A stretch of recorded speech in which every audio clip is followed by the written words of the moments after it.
రెండు విషయాలు బయటపెట్టినారు ముఖ్యమంత్రి. ఆయన ఇచ్చిన లిస్టులోనే రెండు విషయాలు బయటపడ్డాయి. ఒకటి పంప్డ్ స్టోరేజ్ యూనిట్. తెలంగాణలో ఇంతవరకు ఆ పాలసీ లేదు.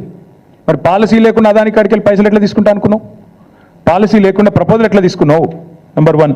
నెంబర్ 2, కొడంగల్ ఇన్ని రోజులు అల్లుని కోసం అనుకున్నాం, ఇప్పుడు అదాని కోసం అంటే ఇప్పుడు తెలిసింది. 9 మిలియన్ టన్నుల ప్లాంటు కొడంగల్లో సిమెంట్ ప్లాంట్ పెడతారట.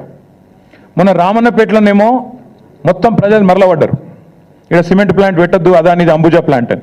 అక్కడ సిగ్గురాలే, ఇంకా అది అట్లే పెడతారట, అందులో మూసీలకు కాలుష్యం పంపిస్తారట. ఇప్పుడు మీదికెళ్ళి కొడంగల్లో మళ్ళీ కొత్త దుకాణం, మళ్ళీ 9 మిలియన్ మెట్రిక్ టన్నుల ప్లాంటు అదాని గారిది కొడంగల్లో. నేను అందుకే అంటున్నా, అల్లుని కోసం, అదాని కోసం, అన్నల కోసం, బామ్మర్ది కోసం, అమృతం పంచడం కోసమే పనిచేస్తున్నావు నువ్వు. ఇది అది ప్రూఫ్ నువ్వే ఇచ్చినావు. అసలు పంప్డ్ స్టోరేజ్ పాలసీ లేకుండా ఎట్లా తీసుకున్నావు? నువ్వు ఎట్లా తీసుకుంటున్నావు ప్రపోజలు? చెప్పండి. ప్రభుత్వానికి ఒక పాలసీ ఉండాలి కదా, నిర్దిష్టమైన విధానం ఉండాలి కదా. అదే లేకుండా ఎట్లా పిలుస్తున్నావు ఆయన? నాకు